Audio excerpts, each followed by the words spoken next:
आदरणीय प्रधानमंत्री महोदय से विनम्र निवेदन है कि वे अपने आशीष वचनों से हमें अनुग्रहित करें। मध्य प्रदेश की राज्यपाल श्रीमती आनंदीबेन पटेल जी, मध्य प्रदेश के मुख्यमंत्री श्रीमान शिवराज सिंह जी, केंद्रीय मंत्रिपरिषद के मेरे सहयोगी आर.के. सिंह जी, थावरचंद गहलोत जी, नरेंद्र सिंह तोमर जी, धर्मेंद्र प्रधान जी, प्रहलाद सिंह पटेल जी, मध्य प्रदेश मंत्रिमंडल के सदस्यगण, सांसद, विधायकगण और रीवा सहित पूरे मध्य प्रदेश के मेरे प्यारे भाइयों और बहनों, नमस्कार। आज रीवा ने वाकई इतिहास रच दिया है। रीवा की पहचान मां नर्मदा के नाम से और सफेद बाग से रही है। अब इसमें एशिया के सबसे बड़े सोलर पावर प्रोजेक्ट का नाम भी जुड़ गया है। इसका आसमान से लिया गया वीडियो जब हम देखते हैं तो लगता है कि खेतों में हजारों सोलर पैनल जैसे फसल बनके लहलहा रही है, या ऐसा भी लगता है कि किसी गहरे समुद्र के ऊपर से गुजर रहे हैं जिसका पानी बहुत नीला है। और इसके लिए मैं रीवा के लोगों को, मध्य प्रदेश के लोगों को बहुत बहुत बधाई देता हूं, शुभकामनाएं देता हूं।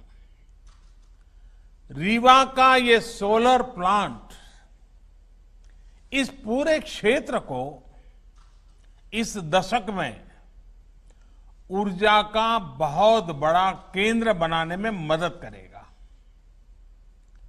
इस सोलर प्लांट से मध्य प्रदेश के लोगों को, यहां के उद्योगों को तो बिजली मिलेगी ही, दिल्ली में जैसा अभी शिवराज जी बता रहे थे, मेट्रो रेल तक को रीवा से लाभ मिलेगा।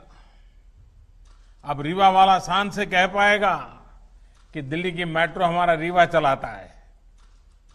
इसके अलावा रीवा की ही तरह शाजापुर, नीमच और छतरपुर में भी बड़े सोलर पावर प्लांट पर काम चल रहा है। ओमकारेश्वर डैम पर तो पानी में तैरता हुआ सोलर प्लांट, और मुझे पक्का भरोसा है कि आप जो योजना बना रहे हैं उसको पूरा करके रहोगे। ये तमाम प्रोजेक्ट जब तैयार हो जाएंगे तो मध्य प्रदेश निश्चित रूप से सस्ती और साफ सुथरी बिजली का हब बन जाएगा। इसका सबसे अधिक लाभ मध्य प्रदेश के गरीब, मध्यम वर्ग के परिवारों को होगा, किसानों को होगा, हमारे आदिवासी भाइयों बहनों को होगा। साथियों, हमारी परंपरा में, हमारी संस्कृति में, हमारे रोजमर्रा के जीवन में सूर्य उपासना का एक विशेष स्थान है। हमारे यहां कहा गया है, पुनातु मां तत्सवितुर्वरेण्यम, यानी जो उपासना के योग्य सूर्य देव हैं वो हमें पवित्र करे। पवित्रता की यही अनुभूति आज यहां रीवा में है, हर जगह पर हो रही है। सूर्य देव की इसी ऊर्जा को आज पूरा देश अनुभव कर रहा है। ये उन्हीं का आशीर्वाद है कि हम सोलर पावर के मामले में दुनिया के टॉप 5 देशों में पहुंच गए हैं। साथियों, सौर ऊर्जा आज की नहीं बल्कि 21वीं सदी की ऊर्जा जरूरतों का एक बड़ा माध्यम होने वाला है, क्योंकि सौर ऊर्जा श्योर है, प्योर है और सिक्योर है। श्योर इसलिए क्योंकि ऊर्जा के बिजली के दूसरे स्रोत खत्म हो सकते हैं, लेकिन सूर्य सदा सर्वदा पूरे विश्व में हमेशा ही चमकता रहेगा। प्योर इसलिए क्योंकि ये पर्यावरण को प्रदूषित करने के बजाय उसको सुरक्षित रखने के में मदद करता है। और जैसे श्योर है, प्योर है, सिक्योर इसलिए क्योंकि आत्मनिर्भरता का एक बहुत बड़ा प्रतीक है, बहुत बड़ी प्रेरणा है। ये हमारी ऊर्जा जरूरतों को भी सुरक्षित करता है। जैसे जैसे भारत विकास के नए शिखर की तरफ बढ़ रहा है, हमारी आशाएं, आकांक्षाएं भी बढ़ रही है और वैसे वैसे हमारी ऊर्जा की, बिजली की जरूरतें भी बढ़ रही हैं। ऐसे में आत्मनिर्भर भारत के लिए बिजली की आत्मनिर्भरता बहुत आवश्यक है। इसमें सौर ऊर्जा एक बहुत बड़ी भूमिका निभाने वाली है और हमारे प्रयास भारत की इसी ताकत को विस्तार देने के हैं। साथियों, जब हम आत्मनिर्भरता की बात करते हैं, प्रगति की बात करते हैं, तो इकोनॉमी उसका एक अहम पक्ष होता है। पूरी दुनिया के नीति निर्माता बरसों से दुविधा में है कि इकोनॉमी की सोचे या एनवायरमेंट की सोचे। इसी ऊहापोह में फैसले कहीं एक पक्ष में लिए जाते हैं और कहीं दूसरे पक्ष में लिए जाते हैं। लेकिन भारत ने ये दिखाया है कि ये दोनों एक दूसरे के विरोधी नहीं है, बल्कि एक दूसरे के सहयोगी हैं। स्वच्छ भारत अभियान हो, हर परिवार को एलपीजी और पीएनजी का साफ सुथरा ईंधन से जोड़ने का अभियान हो, पूरे देश में सीएनजी आधारित वाहन व्यवस्था, इसके लिए बड़ा नेटवर्क बनाने का काम हो, देश में बिजली आधारित परिवहन के लिए नए नए रिसर्च होने वाले हैं, कुछ प्रयास होने वाले हैं। ऐसे अनेक प्रयास देश में सामान्य मानवीय के जीवन को बेहतर और एनवायरमेंट फ्रेंडली बनाने के लिए लगातार किए जा रहे हैं। भारत के लिए इकोनॉमी और एनवायरमेंट दो अलग अलग पक्ष नहीं हैं, बल्कि एक दूसरे के पूरक पक्ष हैं। साथियों, आज आप देखेंगे कि सरकार के जितने भी कार्यक्रम हैं, उनमें पर्यावरण सुरक्षा और ईज ऑफ लिविंग को प्राथमिकता दी जा रही है। हमारे लिए पर्यावरण की सुरक्षा सिर्फ कुछ प्रोजेक्ट्स तक सीमित नहीं है, बल्कि ये वे ऑफ लाइफ है। जब हम रिन्यूएबल एनर्जी के बड़े प्रोजेक्ट लॉन्च कर रहे हैं, तब हम ये भी सुनिश्चित कर रहे हैं कि साफ सुथरी ऊर्जा के प्रति हमारा संकल्प जीवन के हर पहलू में दिखे। हम कोशिश कर रहे हैं कि इसका लाभ देश के हर कोने, समाज के हर वर्ग, हर नागरिक तक पहुंचे। मैं आपको एक छोटा सा उदाहरण देता हूं।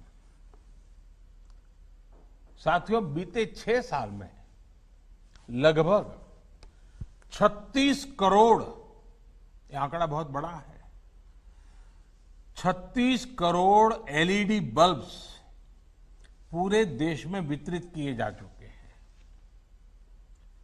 1 करोड़ से ज्यादा एलईडी बल्ब देश भर में स्ट्रीट लाइट्स में लगाए गए हैं।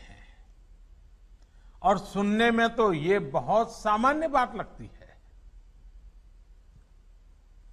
ऐसा इसलिए लगता है क्योंकि सामान्य तौर पर जब कोई सुविधा हमको मिलती है, हम उसके आदी हो जाते हैं, तो उसके इम्पैक्ट की या उसके होने या न होने की हमें कुछ महसूस ही नहीं होता, हम ज्यादा चर्चा भी नहीं करते।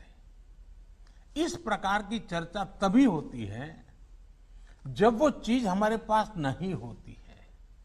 साथियों, ये छोटा सा दुधिया एलईडी बल्ब जब नहीं था तो इसकी जरूरत अनुभव होती थी, लेकिन उस समय कीमत पहुंच से बाहर थी, बिकता भी नहीं था, लोग खरीदते भी नहीं थे, बनाने वाले भी आगे नहीं आते थे। तो 6 साल में क्या हुआ, कौन सा बदलाव आया? एलईडी बल्ब की कीमत उस समय जो थी उससे आज 10 गुना घट गई है। यानी अगर उस समय 400 रुपया थी तो आज 40 रुपया हो गई, अगर 300 थी तो 30 रुपया हो गई। अनेक कंपनियों के बल्ब, इसके बीच में मैन्युफैक्चरर्स में स्पर्धा हो गई, बल्ब बाजार में आ गए, दाम घटते गए, और जो काम पहले 100-200 वाट के बल्ब करते थे वो अब 9 या 10 वाट के बल्ब करने लगे हैं, उतना ही उजाला दे रहे हैं। घरों और गलियों में एलईडी लगाने भर से ही हर साल करीब 600 अरब यूनिट बिजली, 600 अरब यूनिट बिजली, इसकी खपत कम हो रही है, बिजली की बचत हो रही है और लोगों को रोशनी भी अच्छी मिल रही है। इतना ही नहीं, हर साल लगभग 24,000 करोड़ रुपए की बचत हमारे देश के, खास करके मध्यम वर्ग के परिवार के जेब में बचते हैं। हर वर्ष 24,000 करोड़ रुपए, ये बचत छोटी नहीं है। मध्यम वर्ग, निम्न मध्यम वर्ग के जीवन में तो इसके कारण बहुत नई एक रोशनी पैदा हो जाती है। यानी एलईडी बल्ब से बिजली का बिल कम हुआ है। इसका एक और महत्वपूर्ण पहलू है, एलईडी बल्ब से करीब 4.5 करोड़ टन कम कार्बन डाइऑक्साइड पर्यावरण में जाने से रुक रही है। यानी प्रदूषण कम हो रहा है।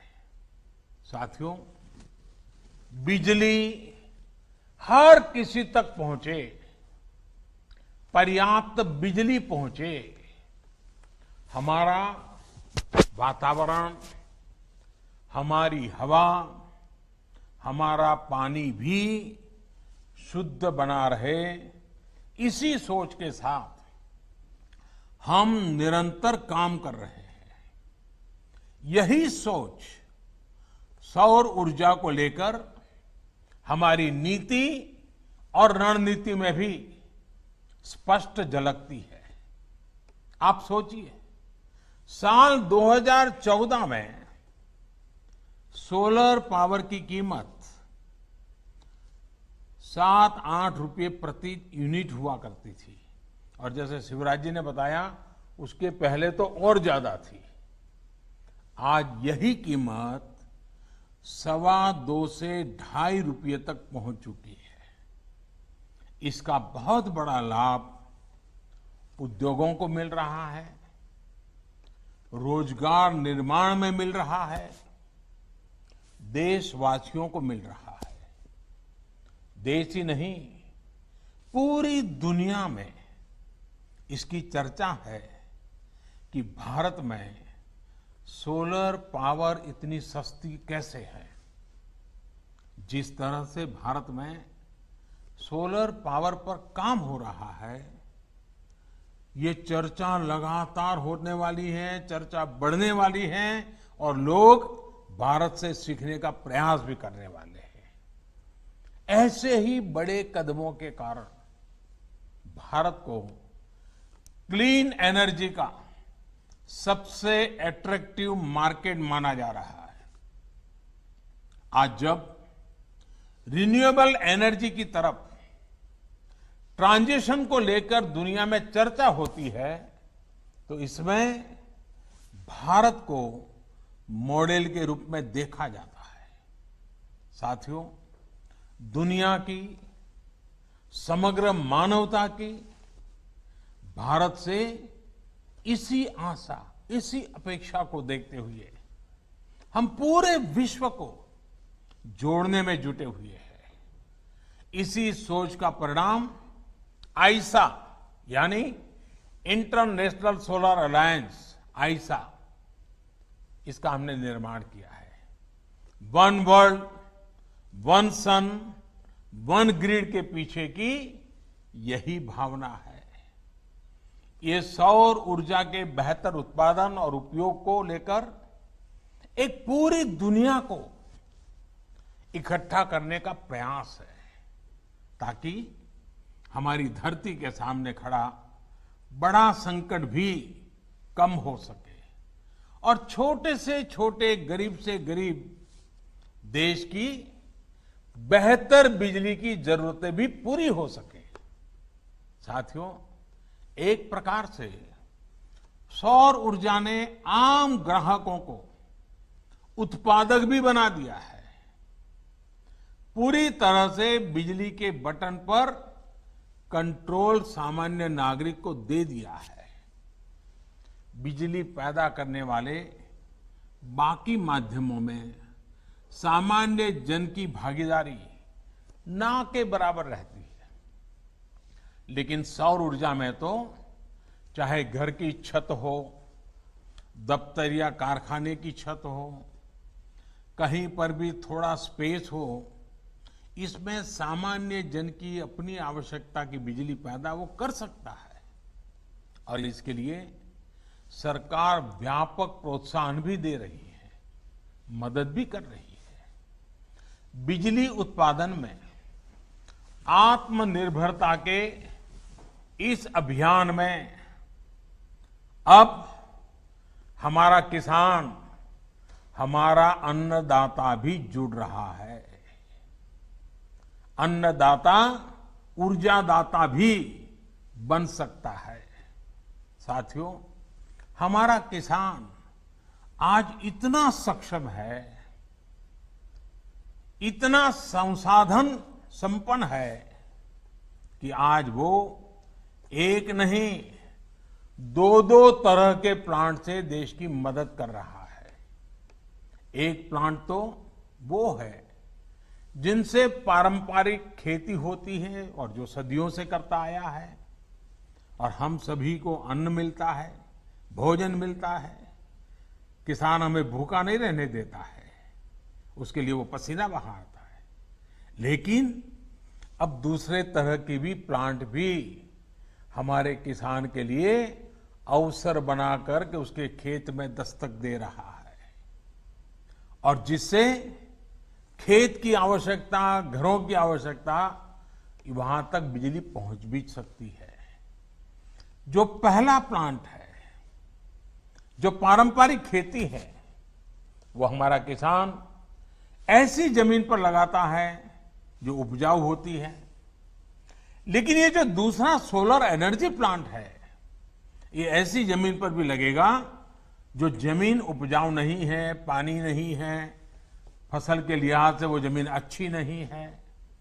यानी कि किसान की वो जमीन जहां फसल उगाने में बहुत खर्चा हो जाता है और कोई गारंटी नहीं होती है, अगर बारिश थोड़ी ऊपर नीचे हो जाए तो सब बर्बाद हो जाता है, उस जमीन का उपयोग भी होगा, उससे भी किसान की आमदनी बढ़ सकती है।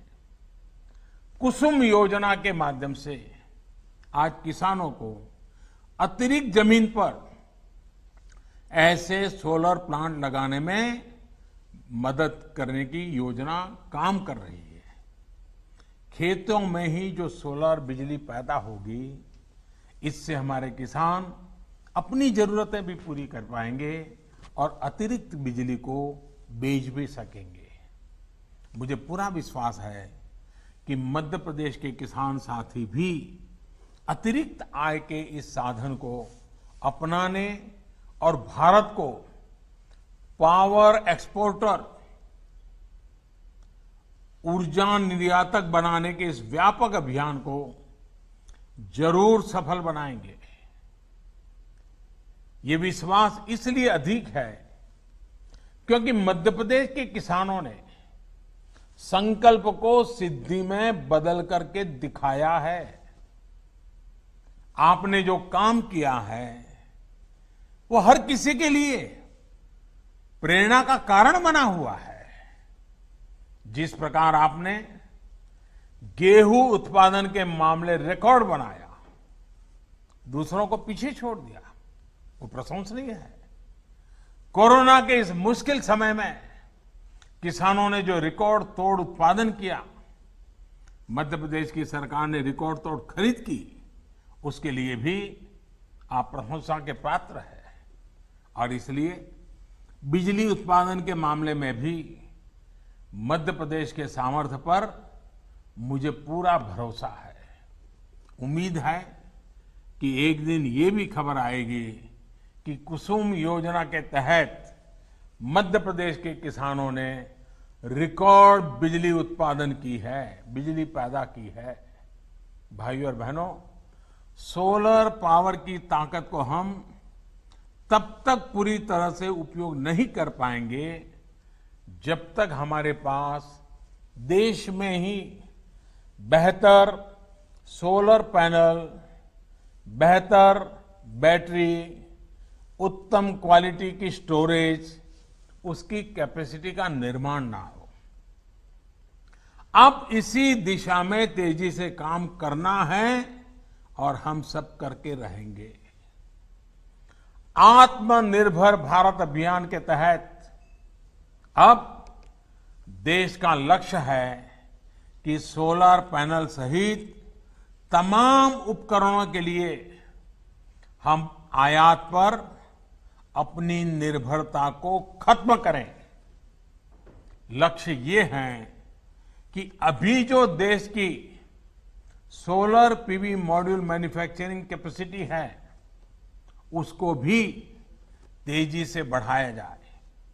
और इसलिए घरेलू मैन्युफैक्चरिंग को बढ़ावा देने के लिए अनेक जरूरी कदम उठाए जा रहे हैं। अब जैसे कुसुम योजना के तहत लगाए जा रहे पंपों में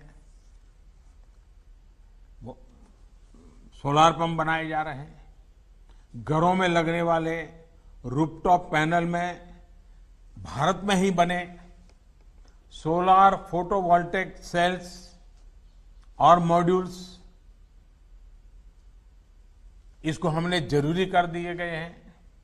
इसके अलावा सरकारी विभाग और दूसरी सरकारी संस्थाएं जो भी सोलर सेल या मॉड्यूल खरीदेगी वो मेक इन इंडिया ही हो, ये तय किया गया है। यही नहीं, पावर प्लांट लगाने वाली कंपनियां सोलर पीवी मैन्युफैक्चरिंग भी करें, इसके लिए भी प्रोत्साहन दिया जा रहा है। मेरा आज इस सेक्टर से जुड़े उद्यमियों से, युवा साथियों से, स्टार्टअप से, एमएसएमई से यही आग्रह है कि आप इस अवसर को जाने मत दीजिए। इस अवसर का फायदा उठाइए। भाइयों और बहनों, आत्मनिर्भरता सही मायने में तभी संभव है जब हमारे भीतर आत्मविश्वास हो। आत्मविश्वास तभी आता है जब पूरा देश, पूरा सिस्टम, हर देशवासी, हम सब मिलकर के आत्मनिर्भरता की दिशा में चल पड़े। कोरोना संकट से पैदा हुई स्थितियों के बीच भारत यही काम कर रहा है। सरकार यही आत्मविश्वास जगाने में जुटी है। समाज के जिस तबके तक अक्सर सरकारें पहुंच नहीं पाती थी, आज उन तक सरकार के संसाधन और संवेदना दोनों पहुंच रही है। अब जैसे प्रधानमंत्री गरीब कल्याण योजना को ही लीजिए। लॉकडाउन के तुरंत बाद पहला कदम ये उठाया गया कि देश के 80 करोड़ से अधिक गरीब साथियों तक मुफ्त खाना पहुंच सके, उनकी जेब में थोड़ा बहुत खर्चे के लिए व्यवस्था रहे। और जब लॉकडाउन उठाया गया तब सरकार को लगा कि आने वाला समय तो बरसात का भी है, त्योहारों का भी है, और हमारे यहाँ तो दिवाली और छठ पूजा तक अब तो त्योहार ही त्योहार चलते रहते हैं और सभी संप्रदाय, सभी धर्मों के त्योहार रहते हैं। ऐसे में गरीबों को ये मदद मिलती रहनी चाहिए। इसलिए इस योजना को जारी रखा गया। अब गरीब परिवारों को नवंबर तक मुफ्त राशन मिलता रहेगा। इतना ही नहीं, निजी क्षेत्र के लाखों कर्मचारियों के ईपीएफ खाते में भी सरकार पूरा अंशदान दे रही है। इसी तरह पीएम स्वनिधि योजना के माध्यम से उन साथियों की सूद भी ली गई है जिनकी सिस्टम तक सबसे कम पहुंच होती थी। आज इस योजना से रेहड़ी, ठेला लगाने वाले लाखों साथियों को 10,000 रुपये तक के सस्ते ऋण बैंक से मिलने लगे हैं। हमारे लिए सबसे अधिक उपयोगी हमारे ये साथी अपने छोटे से कारोबार को बचा सके, चला सके। हमारे यहां इन सारी चीजों को कभी प्राथमिकता नहीं रहती थी, लेकिन एक संवेदनशील सरकार होने के कारण, देश की भावी पीढ़ी को समर्पित होने के कारण आज हम लगातार कदम उठा रहे हैं। यानी एक तरफ छोटे, लघु, कुटीर उद्योगों और बड़े उद्योगों के बारे में सोचा गया, तो दूसरी तरफ इन छोटे लेकिन उपयोगी कारोबारियों की भी चिंता की गई। साथियों, सरकार हो या समाज, संवेदना और सतर्कता इस मुश्किल चुनौती से निपटने के लिए हमारे सबसे बड़े प्रेरणा स्रोत है। आज जब आप मध्य प्रदेश को, पूरे देश को आगे बढ़ाने के लिए,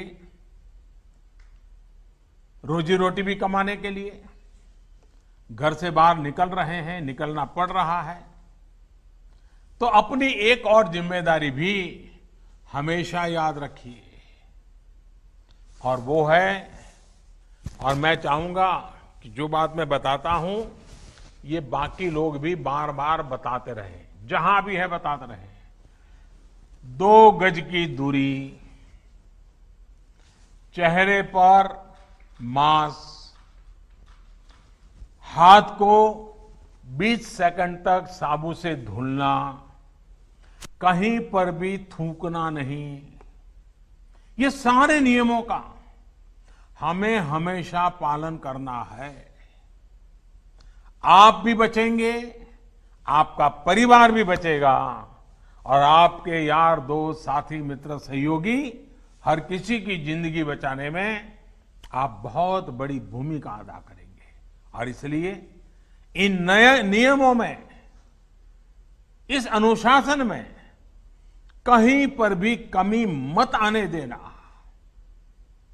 आपका जीवन बहुत मूल्यवान है, न सिर्फ आपके परिवार के लिए, देश के लिए भी मूल्यवान है। और इसलिए इन नियमों का हमें पालन करना ही है। मेरे प्यारे साथियों, एक बार फिर आपको, मध्य प्रदेश को इस सोलर पावर प्लांट के लिए बहुत बहुत मैं बधाई देता हूं और ये कहना चाहूंगा कि प्लांट भले रीवा में लगा हो, बिजली चलो दिल्ली के मेट्रो तक पहुंचती होगी, लेकिन इसके कारण पर्यावरण के पक्ष में जो काम हुआ है उसका प्रभाव पूरी मानव जाति पे होने वाला है, पूरे विश्व पर होने वाला है। और इसलिए आपने एक सुरक्षित विश्व के लिए मजबूत नींव आज रीवा में डाली है। ये काम छोटा मत समझता है। फिर एक बार मैं आपसे यही कहूंगा, आप सतर्क रहें, सुरक्षित रहें, स्वस्थ रहें। बहुत बहुत आभार।